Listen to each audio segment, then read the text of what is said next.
Blockchain, criptomoedas ou milhas? O que está acontecendo com o dinheiro atual?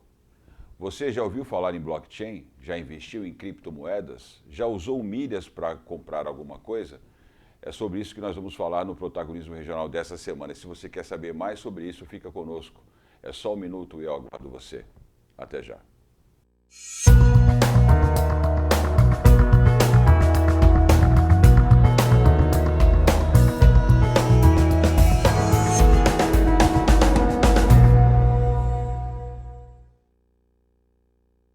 Nasce a Aurea Finance, uma holding de investimentos e inovação com o objetivo de reabilitação urbana e econômica. Com a fusão dos mercados imobiliário, financeiro e de inovação, a Aurea Finance consegue a segurança e a valorização dos investimentos. A Aurea é um sonho que nasceu unindo duas experiências. Inclusive ela é inédita na América Latina, que é misturar o mercado imobiliário, principalmente esses imóveis degradados, com potencial de reabilitação urbana e valorização, com as startups. Ou seja, a gente pega um patrimônio que tende a se valorizar e pega as startups que têm tendência de valorização exponencial e a gente mistura os dois riscos e retornos. Mas tudo isso começou num sonho, que foi contagiando os sócios e que foi unindo pessoas tão experientes e tão fantásticas a essa causa, esse sonho. Porque ganhar dinheiro é legal, mas ganhar dinheiro impactando o mundo e modificando gerações, transformando o futuro, é muito mais legal. Aurea Finance, financiando e inovando ideias transformadoras. Olá amigos, estamos de volta para mais um Protagonismo Regional em Debate nessa semana do painel de Tecnologia e Inovação para falar sobre blockchain, criptomoedas ou milhas e o que estaria acontecendo com o nosso dinheiro atual. Hoje não temos convidados no vídeo, mas temos dois convidados, dois jovens no estúdio para falar desse tema. Um é o comentarista desse painel, o curador do painel de Inovação e Tecnologia, o empresário José Tomás Neto. Tomás, bem-vindo mais uma vez. Muito obrigado, sempre um prazer, Sérgio.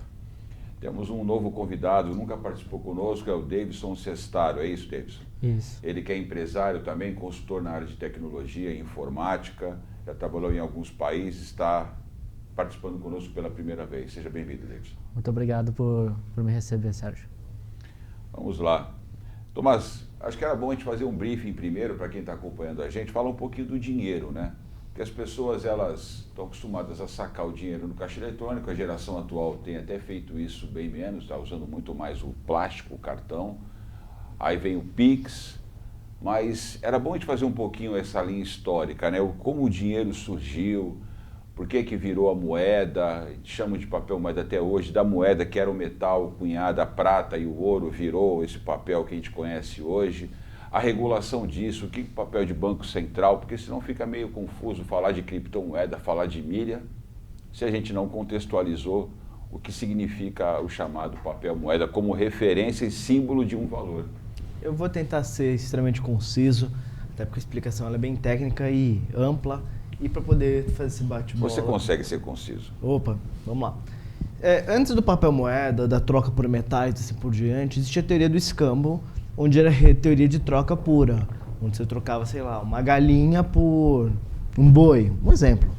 Mas uma galinha por um boi, tinha que ser umas 20 galinhas, né? Ah, você quer 20 galinhas? Tá bom, aqui a minha galinha solta ovo de ouro. Brincadeiras à parte, começou nessas relações de troca entre mercadorias ou serviços. Isso foi evoluindo para os metais, e posteriormente a papéis moeda e títulos de crédito. Então o mercado ele precisou de mecanismos que regulassem essas trocas, até porque você imagina, eu falei aqui de 20 galinhas, como você prefere, o Sérgio gosta bastante de ovo, né? Por um boi. Todo dia. Mas isso, dependendo da quantidade, do volume, se torna impossível. Imagina que você vai negociar uma terra, você vai colocar 1000 bois, um do ladinho do outro, você vai contar, então precisou se trocar por outros métodos de mensuração. E com essas trocas do dinheiro e da relação do dinheiro, você tem questões como inflação, como outras teorias monetárias, que aí o mercado financeiro e o mercado monetário precisou se aperfeiçoar. Tanto que há alguns anos, e isso é até um ponto positivo, a gente adota os meios eletrônicos de pagamento de transação. Nosso sistema brasileiro, assim como o sistema da Inglaterra, são os dois mais evoluídos do mundo em mercado financeiro e mercado transacional. E estamos indo para a evolução via Pix, via moedas digitais, agora o real digital, que está sendo estudado pelo Banco Central brasileiro.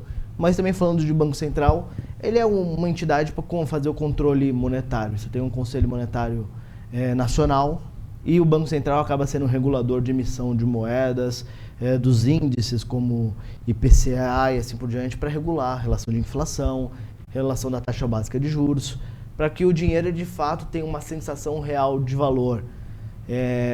O último ponto, já que você pediu uma explicação histórica, existe uma história de um rei, um príncipe africano chamado Mansa Musa, que quando ele passou pelo Egito, ele passou lá pelo Oriente Médio, ele criou uma grave inflação pelo nível de distribuição de pagamento em ouro que ele fazia. Isso perdurou durante muitos anos da história ali do Oriente Médio. Então o Banco Central entra para ser esse regulador por dinheiro de fato valer e não acontecer o que aconteceu na época do Plano Collor e assim, aquela inflação galopante. O tempo que o dinheiro estava representado, né, na chamada moeda de metal, de prata ou de ouro, era a forma que tinha, né, porque Sim. tinha um valor nesses metais. Esses metais eram muito utilizados. Então, muitas pessoas assistem o programa, tem gente de todo nível de conhecimento, então é algo tão automático que a gente não pensa muito, né? Qual é a finalidade do dinheiro, por que uma nota vale aquilo e qual é a função de um banco central, por que o banco não imprime dinheiro. E é interessante você falou aí, porque a inflação realmente é um risco. Nós falamos sobre isso em alguns programas, para quem está acompanhando a gente. Quando você tem muito dinheiro circulando, a tendência é você não ter oferta de produto, proporcional ao aumento de moeda circulando. E quando você não tem produto ofertado na medida que a moeda está circulando, o produto sobe de preço. E quem tem menos dinheiro, quem tem menos papel, moeda, seja moeda de metal ou moeda no papel, ele vai sofrer mais. É por isso que é o jargão, né, de que o pobre é o que sofre mais com a inflação. Então é um aspecto importante na regulação dessa quantidade de moeda circulando. E nem só isso, após a Primeira e Segunda Guerra Mundial, o mundo adotou uma teoria de mercado inflacionário para permitir o seu crescimento e desenvolvimento. Quando você tem inflação correndo, lógico que tem que estar em níveis saudáveis, você tem a economia também correndo para sempre superá-la. Então a teoria do mercado inflacionário é para que você de fato crie um mundo se desenvolvendo. Se você cria um mercado deflacionário, a tendência é uma desaceleração econômica coletiva. E aí também o mundo começa a sentir dor e crise. Então você segue a linha desenvolvimentista, então, da econômica. Essa é a tua linha, a linha mais keynesiana? Olha, eu prefiro não emitir um parecer, porque o mundo ele galopou num ponto onde ele está criando opostos muito grandes, dicotomias muito grandes de relação de capital. Já estou eu mudando de assunto aqui, né? Ele até me olhou assim, sim, meio assim, quase, né, uma flecha assim no olhar, a pauta não era essa. Mas já que você jogou a bola no meu colo, vamos lá. Existe hoje uma dicotomia, não só uma dicotomia, mas uma segregação de capital que concentrou muito nível absurdo na mão de alguns poucos e um nível de miséria muito alto. Então, o mercado inflacionário ele tem um lado positivo, mas ele cria essas dicotomias e essas desconfigurações que hoje não são mais tão saudáveis. Essa é a minha opinião. Como é que você está vendo? Vamos lá, vamos mais para a tua área de tecnologia. Como é que você está vendo? Eu jogo uma pergunta também assim. Não, eu vou jogar. Ele também é desenvolvimentista, né? É que está faltando um amigo em comum nosso aqui para fazer um contraponto aqui, né? Que é mais high que aqui e tal, mas vamos lá. Como é que você está vendo aí esse processo todo, Davidson? Dinheiro como nós conhecemos e essa entrada agora nessas novas tecnologias. Porque não é só a cripto, né? Nós estamos falando de cripto, mas ela é uma derivativa do blockchain. Mas a gente tem outras moedas virtuais. O próprio sistema de milhas que eu falei no começo do programa, os depósitos, né? As contas, as aplicações online, as transações online. É uma forma que as pessoas até imaginam que o dinheiro está lá, né? Olha assim, o extrato, né, no celular dela, tem 500 mil reais, né? Acho que imagina o dinheiro guardadinho em algum lugar, e aquilo é só um número, né? Como é que você está vendo esse cenário hoje, apesar de você ser jovem, não ter acompanhado períodos mais anteriores? Acho importante diferenciar que blockchain é um conceito, foi desenvolvido lá no começo da década de 90. É um meio só de você registrar transações de uma forma em que elas são imutáveis. São invioláveis. São invioláveis. E as criptomoedas foi a primeira aplicação de fato de uma blockchain, que foi a criptomoeda hoje mais famosa, que é o Bitcoin. Foi lançado em 2009, mas como você falou, antes disso a gente já tinha... É possível tentar explicar para quem está vendo o que é um blockchain? Falar de uma maneira assim um pouquinho... Blockchain seria, de uma forma extremamente simplista, um livro de registros onde todas as transações que foram feitas naquela blockchain são registradas em ordem cronológica e são imutáveis. E seria uma forma também de uma série de pessoas tem uma cópia exata desse livro. Então a gente consegue validar livro de outras pessoas, e dessa forma você garante que se eu alterar o meu livro, o de vocês dois vai estar diferente Sim. do meu, então consequentemente você consegue corrigir distorções. Mas acho que essa seria a forma mais simples de explicar. E elas estão onde? Por que o blockchain, por que a cripto ela é minerada? Da onde vem essa expressão? Por que minera Quem escuta isso já vem logo um cara com aquela picareta lá minerando. Por que usa a expressão minerar? E por que isso consome tanta energia dos computadores, demanda tanto tempo de processo de mineração? Você vê que hoje ele está querendo fazer umas perguntas complexas, né? De novo, de uma forma simplista, minerar é eu colocar o meu computador, o meu poder computacional à disposição da blockchain para fazer serviço para ela. Mas como se fosse uma cunhagem, propriamente dito. Ficou fácil de entender agora, uma cunhagem. Tá? Não é picareta, mas uma cunhagem. Eu estou colocando... E aí vai depender muito da aplicação de que essa blockchain vai ter. Você tem blockchains que eles vão usar o seu computador para fazer cálculos matemáticos, vão usar o seu computador para validar a própria blockchain, se a gente falando de algumas outras aplicações, para validar contratos inteligentes. Você está colocando o seu computador, o seu poder computacional à disposição daquele sistema, e você vai ser recompensado de acordo com o que você contribuir, proporcionalmente ao que você contribuir nesse ecossistema. Mas eu tinha te perguntado antes como é que você estava vendo essa transição, porque você falou que a blockchain já foi criada no início da década de 90, isso. E aí veio a criptomoeda, que 2009. que foi uma forma de aplicação da blockchain quando eu te interrompi. O que eu ia comentar é que, apesar das criptomoedas serem relativamente novas, 2009 foi criada a primeira e só agora ela está realmente se popularizando, a gente já tem uma espécie de dinheiro virtual há muito tempo. Que nem o Tomás falou, sua conta no banco, aquele dinheiro é virtual. Você tem um número ali e você tem uma garantia de que se eu for no caixa do banco, eu vou receber em papel moeda.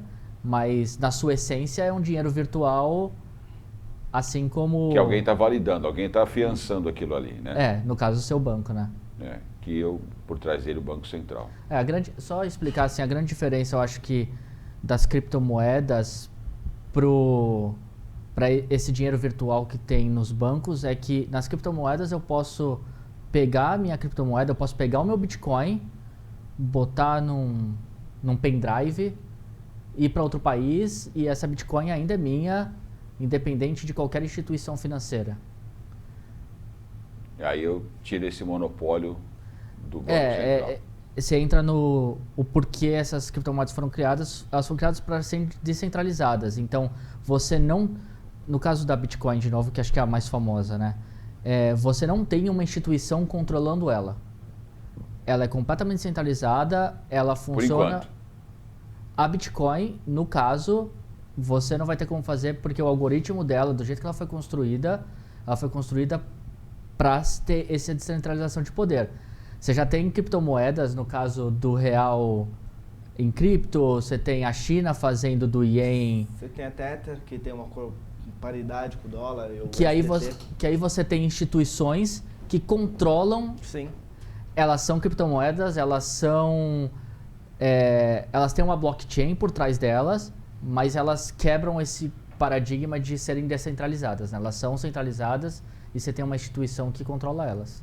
Eu tenho visto alguns comentários, conteúdos, artigos falando até da própria criptomoeda da China, que vai transformar o cidadão num cidadão que ele não vai ter dinheiro, ele vai ter créditos, chamado crédito social, que nem funciona o celular pré-pago, né?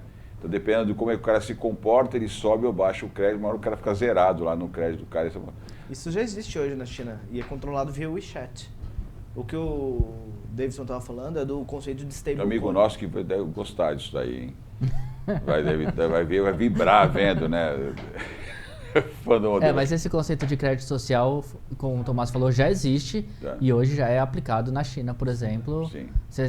Você, inclusive, tem controle de deslocamento, de você poder ou não pegar um avião, dependendo do seu crédito social. Como você cuida dos idosos, você visita seus pais. Ali o nível está bem profundo de controle.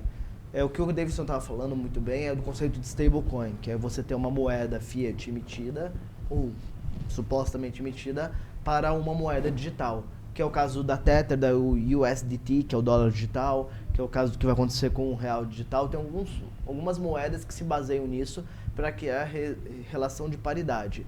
Qual que é a diferença, na minha opinião, de uma Bitcoin, de uma moeda digital, para um banco comum? O banco, em momentos de crise, em momentos de crash, em momentos de guerra, vai todo mundo correndo lá no banco tentar sacar dinheiro e opa!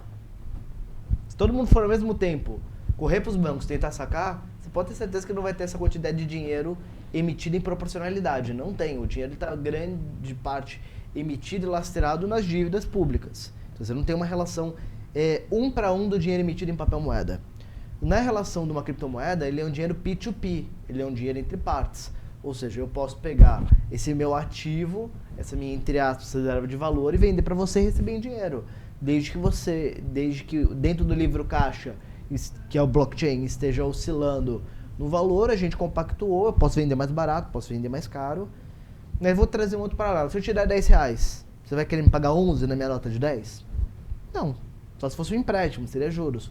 Numa cripto, o mercado e a blockchain permite que você negocie um pouco acima, um pouco abaixo, como de fato um ativo. E aí você faça essa relação de troca de posse do ativo. Ficou bem claro agora. As explicações, quem está vendo deve estar em casa. Nossa, fácil. Mas você não escolheu um tema técnico, porra? É que é um Com dois assunto técnicos. Tranquilo. É que é um assunto muito complexo. Porque, principalmente quando você começa a entrar nos detalhes que o Tomás falou, de saindo um pouco de... Porque para entender as criptomoedas, você precisa entender mercado financeiro, né? Sim. O porquê da necessidade delas. E quando você entra no que o Tomás falou, você tem... Há muito tempo atrás, o nosso dinheiro, né, o dinheiro papel, ele era lastreado em reservas de ouro. Então você sabia que, na pior das hipóteses, aquele dinheiro valeria aquela quantidade em ouro. Isso mesmo. Os governos foram tomando decisões de, primeiro, emitir uma porcentagem a mais do que a reserva de ouro, e hoje em dia esse dinheiro não é lastreado. Somado à teoria do mercado inflacionário. Isso. Foi no mesmo período. Tem uma relação, as guerras influenciaram muito isso. Sim. Sim. Né? Então, a decisão, inclusive, depois da Segunda Guerra, de não se lastrear mais em ouro, né? O próprio processo de desenvolvimento, a Europa foi arrasada na Segunda Guerra, então a gente teve aí mudanças no comportamento político, geopolítico mundial, que influenciaram diretamente na questão de como os governos lidam com a questão das moedas, né? Dessa regulação de moeda. Aí vem uma questão importante para a gente poder, acho que, discutir aqui. Se a Segunda Guerra Mundial foi um fator importante para a gente mudar esse paradigma no tratamento dos governos com as suas próprias moedas, Essa doutrina vai ser outra. qual seria o grande fator que vai alterar o paradigma no momento que nós estamos passando agora? Pode ser uma próxima grande guerra, Uma pandemia. uma pandemia, pode ser um fenômeno que a gente está vendo hoje no mundo, que é uma crise inflacionária. Sim. Onde o mercado não consegue mais se equilibrar. Você tem algumas bolhas A gente teve a bolha de subprime nos Estados Unidos há um tempo atrás. Você pode ter alguma outra bolha de um mercado que estoure e cause uma crise mundial. E Posso tudo pegar um gancho nesse ponto que você falou agora? O JP Morgan e o Goldman Sachs preveem que num período, sem ser teoria do caos, mas num período de 3 a 5 anos deve estourar uma nova bolha, que é uma bolha de crédito. Principalmente créditos estruturados, está em vias de estourar. Então, a gente criando, o mercado criando papéis um atrás do outro, que não estão necessariamente lastreados, você cria essas distorções, dinheiro para algumas pessoas, e aí você cria esses movimentos de bolha que acabam estourando. Então, Essa é a previsão do Jay Thomas. Não, do JP. E aí, só concluindo, e aí você, quando acontecem essas crises, você pode ter um movimento de uma parte da população falando que eu não quero que o governo tenha tanta influência sobre o meu dinheiro. Porque, pegando de novo o caso da Bitcoin, ela é uma moeda que você sabe quanto de Bitcoin vai ser emitido daqui até o final da vida dela. Até o final da vida dela, eu digo, até ela parar de emitir novas. Lote total, né? Depois disso, você tem uma quantidade estável, então você não tem como criar ou forçar uma inflação do mesmo jeito que um governo emitindo desenfreadamente dinheiro tem. Que nem o Fed fez agora na pandemia. E que também está inflacionando muito o mercado norte-americano, o mercado mundial, né? Vou tentar situar quem acompanha aqui. Certamente muitas pessoas que acompanham o programa dominam um pouquinho esse assunto, mas para quem não domina, né? O dinheiro, ele representa, ele é um simbolismo de uma riqueza, né? De uma circulação de riqueza. Então, como nós falamos no começo, durante um tempo, né, o Tomás estava explicando, o dinheiro ele era representado pela moeda de metal, moedas de prata, moedas de ouro.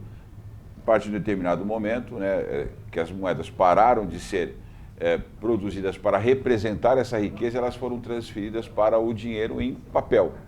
E esse papel tinha a mesma finalidade. Enquanto o ouro estava guardado num cofre no banco, aquele papel representava a quantidade de moedas que aquele papel valia.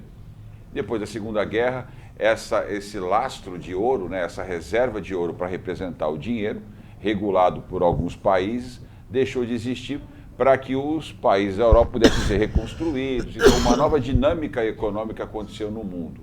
Então, o Bitcoin ele vem também como uma figura de representação dessa riqueza, com a diferença de que ele não pode ser produzido infinitamente como acontece com o papel moeda. No Brasil, para quem é mais jovem, nós já tivemos o Réis, o Cruzeiro, o Cruzado Novo, o Cruzeiro Novo, sei lá, eu ver o Real. E isso acontecia porque os caras vinham produzindo tanta papel moeda que ia inflacionando, né, o mercado, até o ponto de você ter que comprar um pão com uma nota de R$1.000 ou de 1.000 cruzeiros, né? Sim. Então o Bitcoin ele não permite que você reproduza essa representação da riqueza infinitamente. Essa é uma forma. Mas aí vem... Expliquei direitinho? Sim, Sim. Perfeito. Obrigado. Só. O velhinho...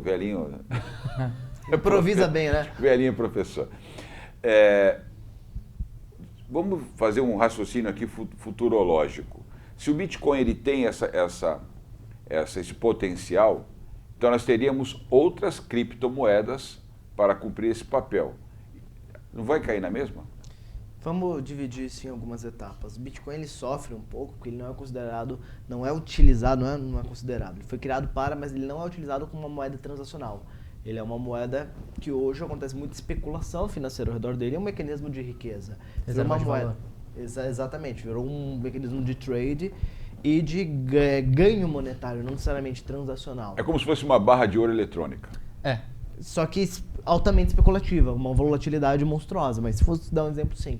Então hoje o Bitcoin não cumpre o papel puramente transacional, porque você pode, como o caso de El Salvador, adotou como moeda oficial do país e está sofrendo por essa volatilidade, porque minha reserva está tentando, ferrou, caiu. Então ele é muito volátil. O que está se buscando no mundo é achar mecanismos de criar essa emissão sem sofrer essa mesma volatilidade. Esse é um ponto. Outro ponto, que você falou que, e de fato, o dinheiro não tem mais um mecanismo de lastro. O que você percebe é que o mundo está buscando um novo mecanismo de quantificar relações de crédito de um jeito muito diferente, que são via reservas de carbono, né? Reservas florestais, Então, se você olhar os bancos americanos, olhar o Banco Central americano, até o próprio Banco Central brasileiro, está sendo começado a criar índices ESG, para você criar relações de crédito de acordo com aquilo que você repercute no mundo. Lógico que existe um número finito de árvores, um número finito de reserva florestal, que tende a ser um novo mecanismo de controlar o crédito e as relações para com o dinheiro. É para isso que o mundo está tentando caminhar. Isso foi palco do Fórum Econômico Mundial de Davos dos últimos 2 anos. De como criar um novo mecanismo que regule essas relações do dinheiro e que tem alguma espécie de lastro pontificável, como reserva de crédito de carbono e reserva florestal. E a segurança de tudo isso, Davidson? Como é que você está olhando? Se a gente... É claro que eu sou meio que figura insólita aqui, né? Eu sou o teórico da conspiração aqui. Folclórico também. Pode ser, folclórico, enfim. Mas a gente está falando de um mundo onde a soberania nacional está cada vez mais sendo diluída. Então, os países podem ficar, a grande maioria, à mercê das grandes nações que controlam a economia mundial. Como é que você enxerga isso? Eu tentei colocar no debate um amigo nosso, aí, um comentarista que fala muito de segurança cibernética, né? Morou um tempo na Estônia também, e também, como eu, é o teórico conspiratório. Ele fala que nem gosta desse termo, né? Ele Caramba, fala, você veio hoje em desvantagem, então. eu tô sem o meu companheiro Pedro aqui, sem o abraço para os dois, para o Pedro e para o Rodrigo. Mas como é que você vê a segurança disso no mundo da forma que ele está configurado hoje? Segurança com criptomoedas tem sido um problema. Todo ano a gente vê alguns roubos de criptomoedas de grandes corretoras. Montou em Gox mesmo, né? E como a maioria das criptomoedas, elas são completamente anônimas, né? Você não sabe quem detém aquela moeda, acaba ficando irrastreável aonde está aquele dinheiro. Uhum. E é utilizado muito por mecanismos não republicanos como um mecanismo de transações internacionais e mecanismo de transação de dinheiro. Isso acontecia muito desculpa te interromper, mas dando um gancho para a tua fala, na Sicília existe um tipo de dinheiro que não é mais emitido, que é utilizado no mercado da máfia para pagamentos. Que eu ia perguntar agora, provavelmente máfias, né, narcotraficantes, traficantes de armas, contrabando. Talvez esteja usando. Você tem esse problema de roubos, mas você também, por ser completamente anônima, você tem muita utilização em mercados ilegais. Uhum. A maioria dos países estão tentando colocar uma série de leis para controlar um pouco essas criptomoedas. Então, você tem a China, que simplesmente proibiu, cidadãos chineses não podem possuir ou comprar e vender criptomoedas. Você tem Estados Unidos e Brasil que estão montando uma legislação para que as exchanges, que seria as corretoras, elas informarem a Receita Federal de quem foi a pessoa, o que ela comprou, o que ela vendeu, qual é a data, tudo isso para você tentar... cruzar com a Receita Federal. Você tentar inibir algumas coisas, né? Você acredita que esse é o motivo verdadeiro da tentativa de controle, melhorar a segurança para a máfia não estar... Você realmente acha que é essa a razão ou não? Não. Você está reproduzindo Eu estou reproduzindo o discurso oficial. Certo. Mas você também sabe que existe uma evasão de divisas gigantescas por criptomoedas. Você consegue fazer transações completamente fora do radar do governo e o governo não tributa isso. Uhum. Então, eles colocando esse controle extra, eles passam a ganhar uma parte disso, independente de ter o controle sobre a criptomoeda em si. Porque para quem tem, você tem lá os paraísos fiscais, as offshores, tá tudo lá, então até aí... É um mecanismo de criar pedágio, né? Que toda vez que passar, você cobrar. Lógico que tem a questão de... Porque os mafiosos também devem ter dinheiro em offshores e em paraísos fiscais, ou não? Você acha que eles não têm? Desde que o Estado descobriu como fazer um muro, o cidadão descobriu como é que se faz a escada. Então, de acordo com o que vai aumentando o nível regulatório, vão se descobrindo outros métodos de burlar as divisas, burlar as questões tributárias. Não, eu achei que você também ia na linha do discurso oficial também, tudo bem, tá vendo? Não, é que o maior problema das criptomoedas é que se você for pegar uma offshore, Sim. quando fizer uma transação bancária, você sabe quem é o emissor e quem é o receptor. Se for via Swift, né? Se for outros meios. Se for uma maleta, não. Mas Sim. assim, você sabe que um cara sacou um valor.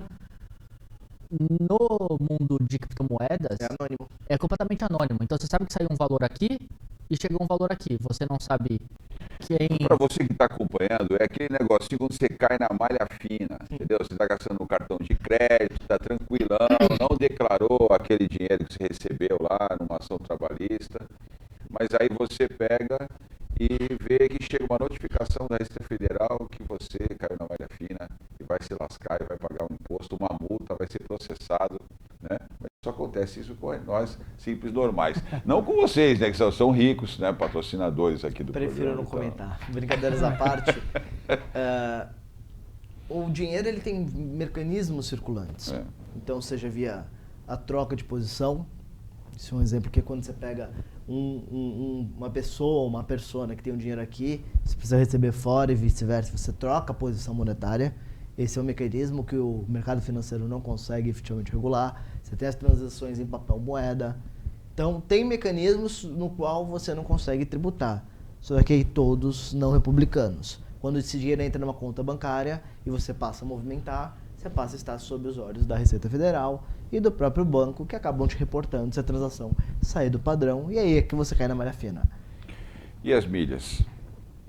Milhas, elas não são nem criptomoedas. Elas já estão no mercado há um tempão aí, muita gente comprando, vendendo, fazendo negócio com milhas, Sim. né? Qual é a relação das milhas com o que nós estamos falando até aqui? Elas viraram uma moeda de troca. Sim. Elas não são criptomoedas porque não utilizam a blockchain, esse conceito de descentralização, mas elas passaram a ser um dinheiro virtual que tem o seu valor. Uhum. Você ganha milha, você pode comprar coisas com ela, você pode comprar, vender. Hoje em dia você consegue trocar inclusive de um tipo de milha para outro. Então eles acabaram virando uma moeda não oficial. Uma moeda de cashback. Você pega, compra, ganha alguma coisa de troco, de reconhecimento, uma pontuação, vamos tratar como se fosse um ponto, e esse ponto você troca de acordo com os padrões que o emissor definiu. Isso não segue. Se nós estamos falando de compra de crédito de carbono, se nós estamos falando de dinheiro virtual, dinheiro eletrônico, nós estamos falando dessa mudança de relação de confiança e até no mundo globalizado, nós não estamos diante de um mundo novo que está se abrindo para as pessoas, estabelecendo uma nova relação de comércio que a gente ainda não conseguiu, de certa forma, materializar um conhecimento que inaugurasse essa nova era. Ou seja, nós estamos no meio de muita coisa surgindo, mas que acho que não se consolidou. Como é que vocês enxergam isso? Posso fazer um comentário? Hoje eu estou falastrão. Por que essas moedas elas tendem os bancos centrais, os mecanismos terem um controle exacerbado? Quando você cria esse mecanismo, você permite com que países como Afeganistão, Coreia do Norte, Rússia e outros tantos que têm caráter de restrição possam transacionar livremente. Quando está no sistema de SWIFT, um sistema controlado pelas Nações Unidas, pelos Estados Unidos, pela União Europeia, ou seja, um sistema regular, você consegue criar embargos, bloqueios, travas. Você consegue travar aquele país que não se portou direitinho. Quando você cria um sistema descentralizado de transação, você recoloca Afeganistão, como eu disse, Coreia do Norte, etc., no jogo. E é por isso também que esses países, por causa dos seus próprios interesses, criam um certo mecanismo de trava e de impedimento para isso virar um mecanismo circulante global. Então, cada um está tentando criar a sua própria bola para jogar. Então, o Brasil vai ter o real digital. Os Estados Unidos tem já o USDT, que não é do governo, mas tem uma relação do Fed para monitorar. Inclusive, fica em Bahamas, o banco custodiante do USDT. Em outro ponto, o Banco Central Europeu também está fazendo a mesma coisa, que tende a ter algum mecanismo de troca entre eles, tende a ter alguma regrinha, mas é para eles começarem a controlar dentro das suas próprias divisas, criar sua própria bola para instituir os cidadãos jogarem. A gente tá falando muito aqui no campo da operação, mas eu quero provocar vocês num outro nível de discussão, que é no nível da geopolítica.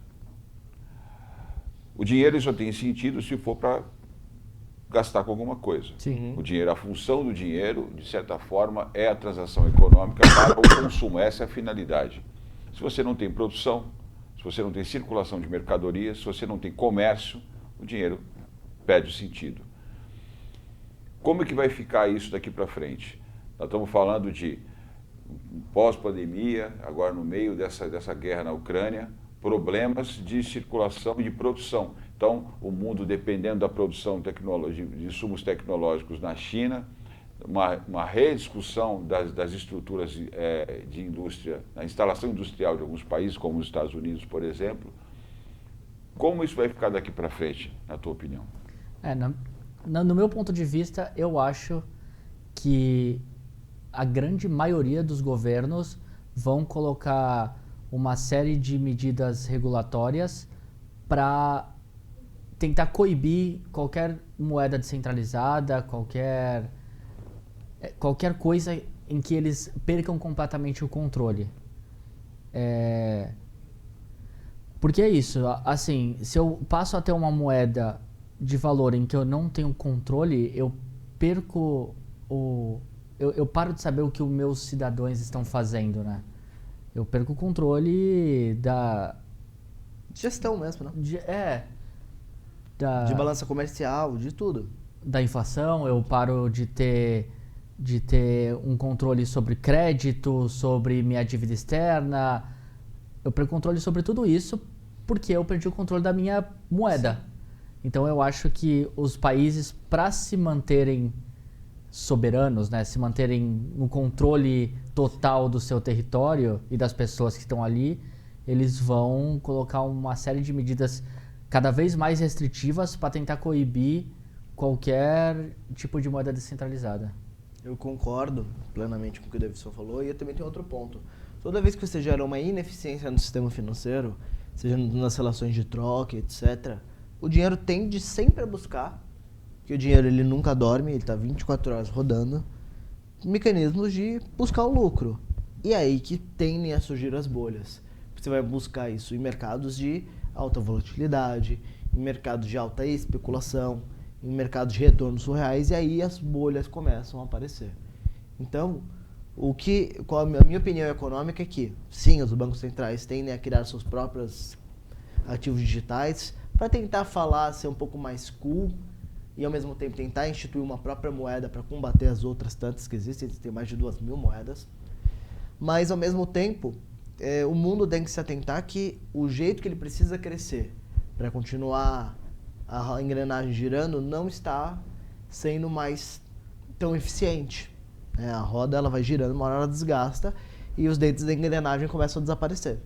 Então, por isso que tem uma discussão junto ao Fórum Econômico Mundial de Davos de como cria outros mecanismos, isso tem até alguns economistas americanos que defendem, seja para reserva de alimentos, sementes, ativos florestais, ativos hídricos. Então o mundo tende a procurar novos mecanismos para colateralizar o mercado financeiro, de alguma forma. Porque do jeito que está, a gente está gastando os recursos naturais hídricos muito rápido, e isso está criando alguns problemas, tanto que já há alguns anos, principalmente depois da crise de 2008, a bolsa de água, que existe uma bolsa de valores para a água e ativos hídricos, vem crescendo aporte cada vez mais, inclusive isso é uma aposta de um dos caras que preveu a crise americana de 2008, de que a nossa próxima crise tende a ser uma crise hídrica. Então, a minha aposta é que o mundo vai procurar esses ativos naturais como mecanismo de colateralizar e de redear um pouco as relações do dinheiro. A impressão que a gente tem é que a tecnologia ela evolui em alguns aspectos, por outro, essa visão ainda, tanto quanto mesquinha, né, do mercado, que ele falou agora, na questão da especulação, ela acaba influenciando nessas decisões geopolíticas. Então, não há muita racionalidade, por incrível que pareça, né, a gente está falando aqui de moeda, que aparentemente é algo racional, mas o mercado, todo mundo diz que é irracional, né? Ele é nervoso. Então, Ele é animalesco. E é esse comportamento que faz com que a gente tenha dificuldade até de prever, mas alguns aspectos a gente consegue prever algumas coisas. Então, quando eu te perguntei, Davidson, sobre a questão da segurança, é porque a gente sabe que esse mercado global, ele criou uma cadeia de produção mundial. Então, você tem um problema no determinado continente, no determinado país, ele vai afetar outras cadeias. É só a gente ver o que está acontecendo hoje em dia, não só com a tecnologia, mas com a questão das matrizes de energia, com a questão do gás, a questão do petróleo, está inflacionando as economias do mundo inteiro e está impactando nos alimentos. Estamos falando de fertilizante, que é um problema para a produção de alimentos no Brasil. Então, esse mercado global ele tem uma relação com isso. É capaz que a gente tenha também uma migração, como o Tomás falou agora há pouco, dessa representatividade das moedas para essa própria área de produção. Vocês estão enxergando, eu quero que se diga depois do Tomás, que os itens de produção também vão cada vez mais representar valor de moeda? Não sei se vai chegar a isso. Uma hora programação, por exemplo. Você acha que ele vai chegar nesse nível de escambo? Voltar para o escambo? Eu acho que não. Eu acho que o paradigma que vai se estabelecer, a gente ainda não entende.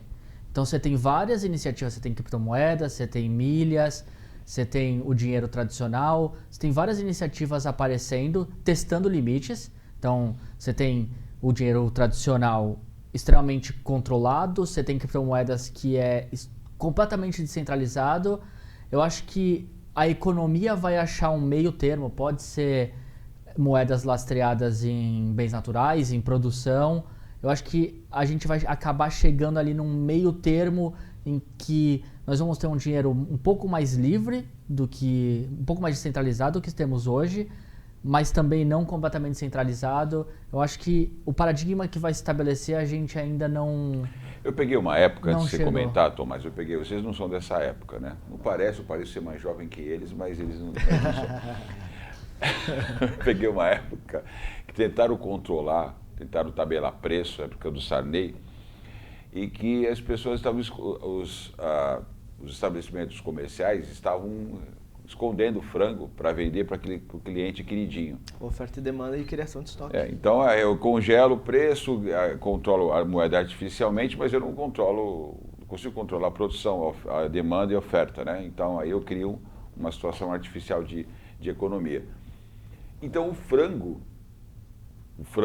assado ou frango congelado virou moeda. Então o camarada chegava lá e falava, vamos resolver isso aqui, mas olha, então me arruma 3 frangos. Então eu te arrumo 3 frangos se você é aquele meu processo lá, se você... Basicamente é isso. Parece uma loucura, mas isso aí eu vivi isso daí. Eu estou fazendo aqui uma brincadeira, um pouquinho de folclore, né? Mas de fato a gente teve esse problema. É que é isso, o dinheiro tem o valor que as pessoas dão para ele. Exatamente. Então, quando o governo controla esses preços, eles acabam alterando também a percepção de valor que aquele dinheiro tem. E é isso, a gente, apesar de não viver num escambo, o nosso dinheiro, ele se sustenta na crença que nós temos nele, na crença que a população tem nele. Ele tem o valor que essa população acredita. Não, e é tudo relação de momento e de percepção. Às vezes, dar R$100 para salvar o dia de alguém e para fazer alegria de alguém, não é nada. Às vezes, R$100 para você pagar num pão é muito. Mas se foi o padeiro, o jacan lá, o gordinho, que pegou, apertou e fez, esse pão vale R$100, não vale? Que aí existe uma outra tendência que vem tentando ganhar força, que é o banco de tempo, que é tentar, de fato, mensurar essas horas. Então, por exemplo, uma hora do Davidson de programação valeria, 3 horas de pintura, por exemplo, e às vezes para ele o dispêndio monetário do dinheiro que valeria essa pintura, para ele foi muito mais barato ele entregar essa 1 hora de código, por exemplo. Então, existe também blockchain, que isso é para o banco de tempo, tentando regular as relações de serviços, de trocas de serviços, como também tem permutas físicas, então tem muitas variáveis nessa conta. Eu tenho essa percepção de que a gente está caminhando para esse novo modelo de relacionamento econômico, onde a representação do valor das coisas vai ficar cada vez mais descentralizada. Só que você passa a ter uma problemática. A pessoa que precisa de um prato de comida, ela pode ficar suscetível a uma escravidão. Ou seja, quanto vale uma mão de obra? Então, esse tema ele entra num ponto econômico profundo, porque o poder, ele pode ser político, ele pode ser influência, ele pode ser monetário, mas o poder, ele por natureza humana, ele tende a se impor sobre uma outra pessoa. Então, se você tem uma relação de troca, um prato de comida pode... Eu concordo com você, e até por isso eu sou um teórico da conspiração.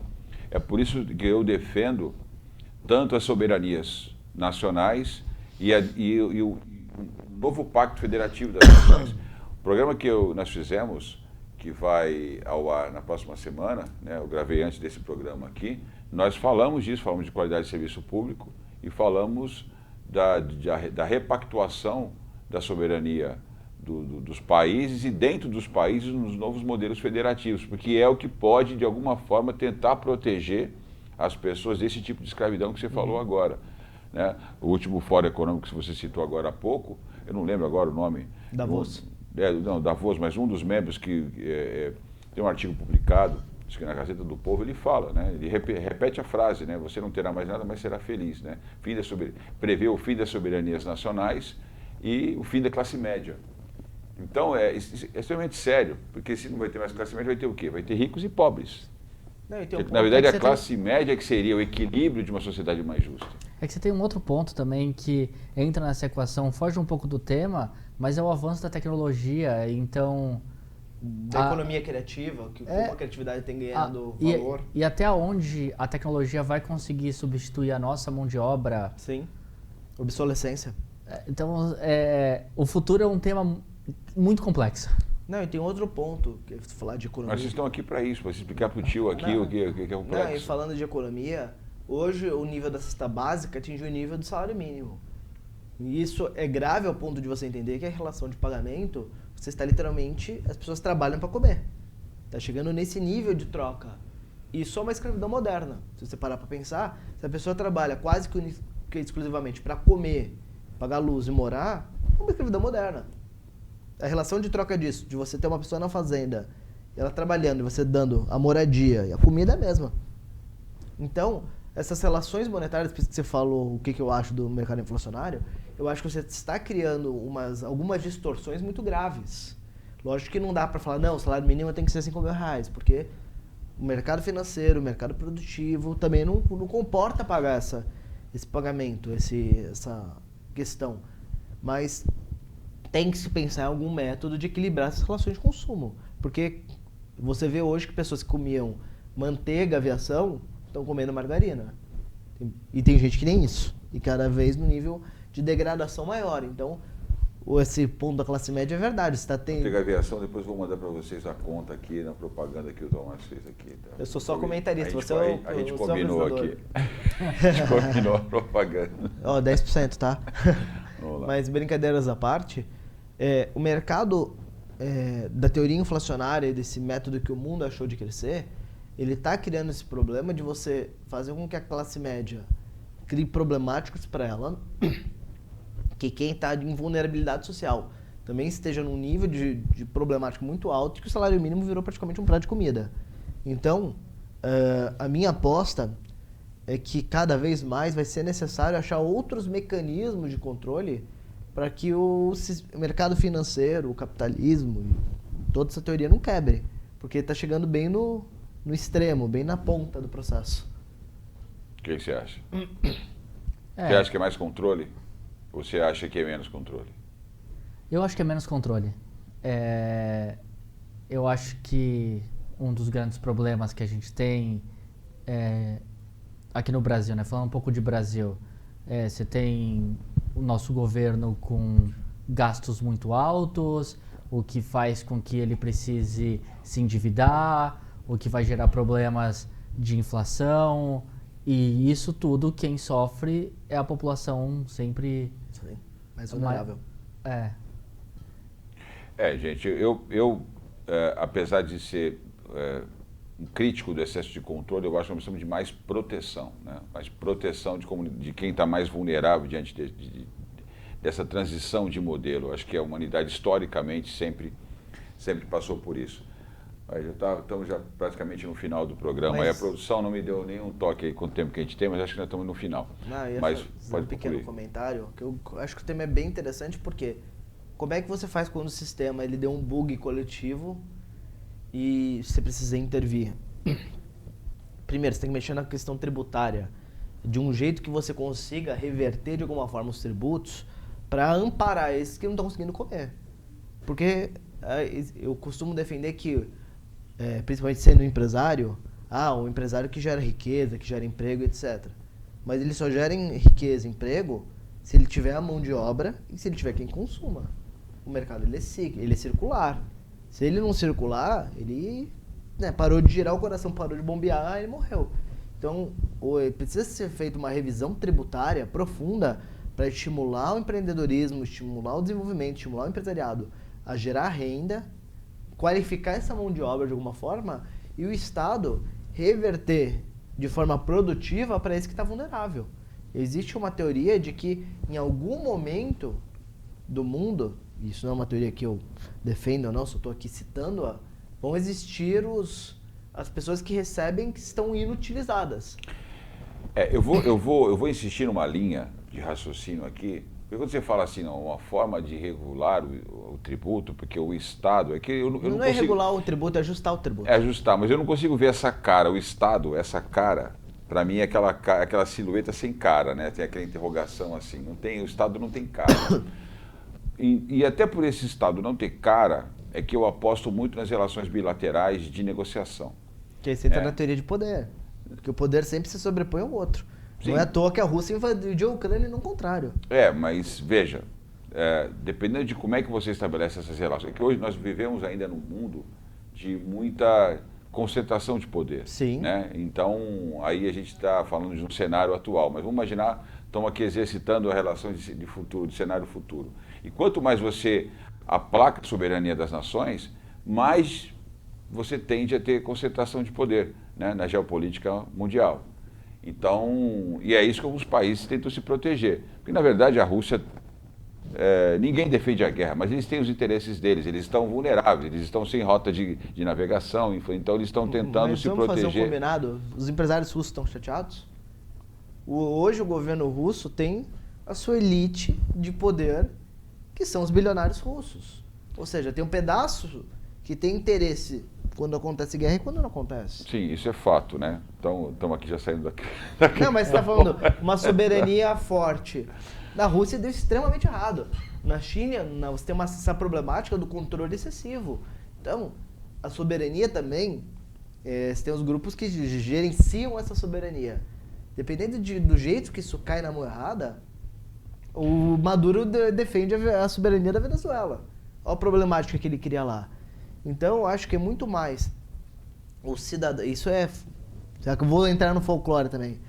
Eu acho que é muito mais o cidadão entender que ele precisa fazer algum mecanismo para quebrar essas relações de poder de um jeito inteligente, de um jeito que resolva, do que ficar trocando quem são os seus poderosos. Porque hoje você vê, mais uma vez, repetindo, o que aconteceu em Cuba, o que aconteceu na Venezuela, o que aconteceu em alguns lugares foi que existia uma soberania nacional, um determinado grupo tomou controle da soberania e os amigos do rei ficaram ricos e a população morre de fome. Então a soberania também em excesso acaba sendo em alguns pontos extremamente problemático e perigoso. A Coreia do Norte também tem uma excelente soberania. Quem quiser cutucar pode tomar uma bomba nuclear na cara. Então essas relações de poder, quando muito fortes e muito exacerbadas, tendem a criar alguns poderosos e a população média. Sim. A questão, eu não queria fugir do tema, mas eu acho que é importante explicar o seguinte, né? Não sei se a palavra certa é explicar. Mas quando nós falamos de soberania, necessariamente não estamos falando de uma autocracia. Sim. É que quando você tem a soberania nacional, isso permite que o povo tenha possibilidade de se contrapor a uma autocracia ou a um governo tirânico. Quando está fora do teu território, isso é impossível.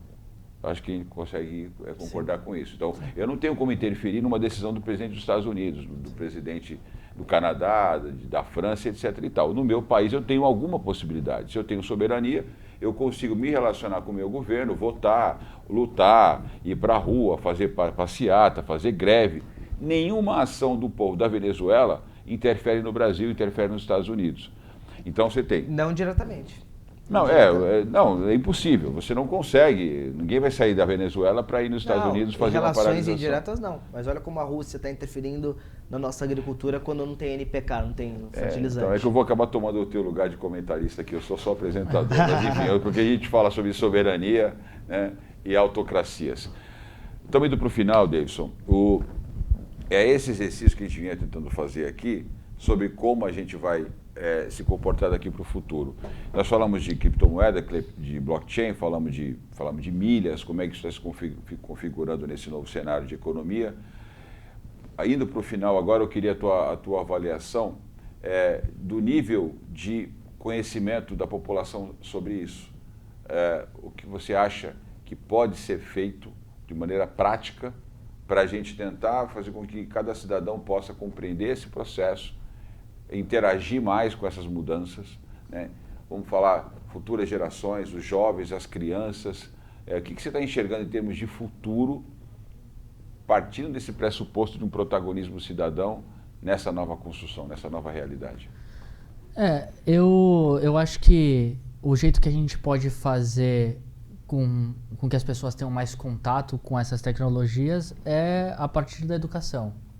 Então, falar sobre isso é um primeiro passo, gerar esse interesse nas pessoas, porque você tem muita informação na internet, mas a maioria das pessoas não sabe nem da existência desses assuntos, né?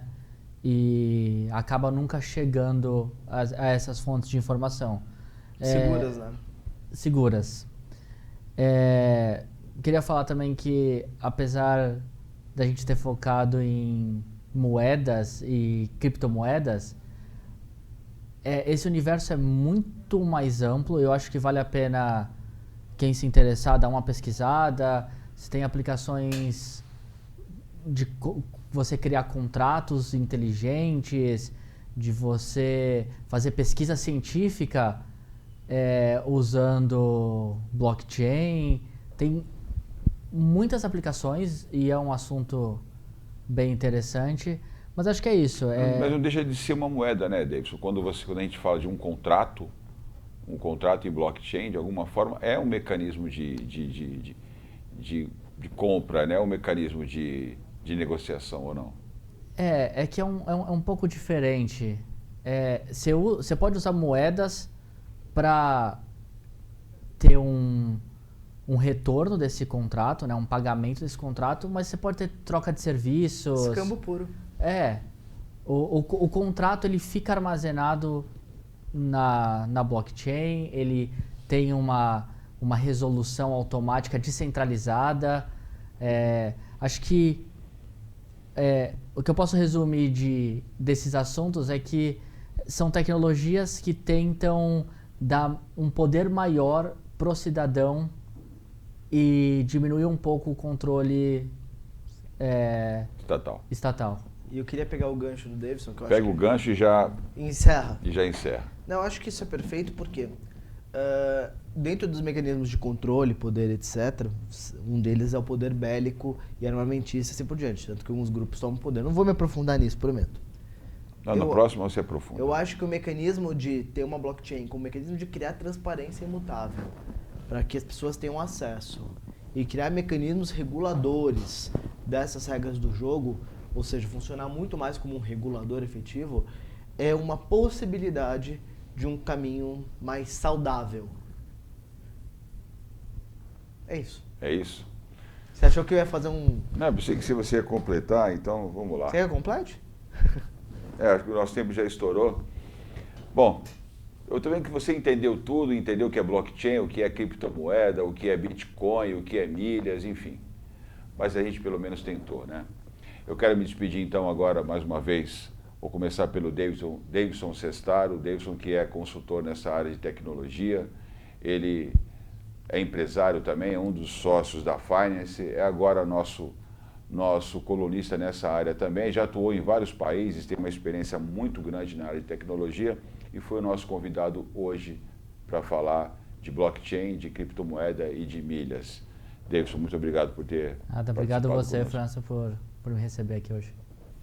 E o Tomás Neto, que é o colunista e o curador desse painel de tecnologia e inovação, ele que é fundador, foi sócio fundador do Agilibank, é membro do Ciesp aqui de Santos e fundador da Our Innovation Finance, uma holding de investimentos e inovação aqui na cidade de Santos. Tomás, muito obrigado, sempre um prazer. Gosto de ter esse espaço aqui para poder expressar a minha opinião e o conteúdo, compartilhar com pessoas tão fantásticas como o Davidson. E ficar brigando comigo também, né? Ah, eu adoro. O que eu mais gosto aqui é de discordar de você. Eu venho aqui só por isso, é meu gosto pessoal. Muito bom, isso é muito bom. E você que nos acompanhou mais uma vez, mais uma semana do Protagonismo Regional em Debate, nessa semana do painel de inovação e tecnologia. Muito obrigado pela sua participação, divulgue, comente e até a próxima semana.